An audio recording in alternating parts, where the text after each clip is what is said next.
सामान गोटे new blog को अपन मो तरफ स्वागत। तो चलते आज बनवा चिकेन तरकारी। तो मुझे केमती कौन बनाऊँ वीडियो पूरा शेष पर्यंत देखु। तो से सांग मैंने चलतु बनवा मुझे कौन बनाऊँ देखु। तो चलतु आज ब्लॉग टी स्टार्ट करवा।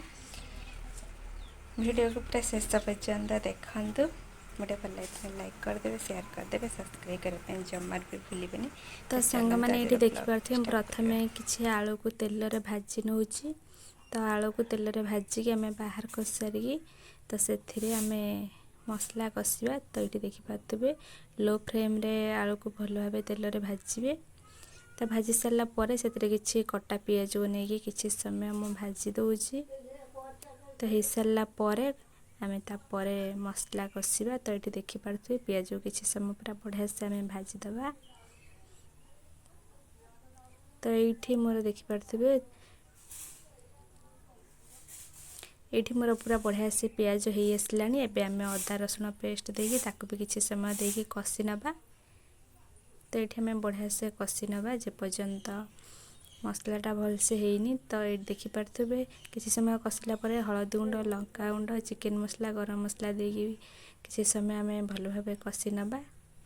तो स्वाद अनुसार आप लुण देवे देकी किसी समय पूरा बढ़िया से कषिबे।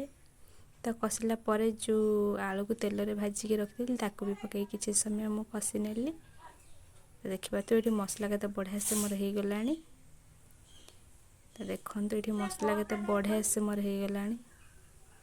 होगला पर आम जो चिकेन को रखी ताकू भी पकई भल भाव कषि नबा। तो कषि नेला पर किसी समय छाड़दबा सिझापी।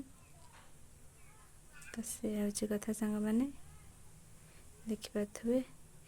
तो ये देखिपे मोर पूरा परफेक्ट चिकेन तरकारी रेडी हो।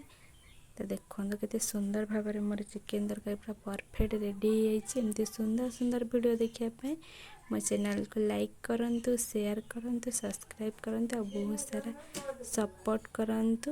तो रही बाय पुणे देखा गोटे वीडियो रे।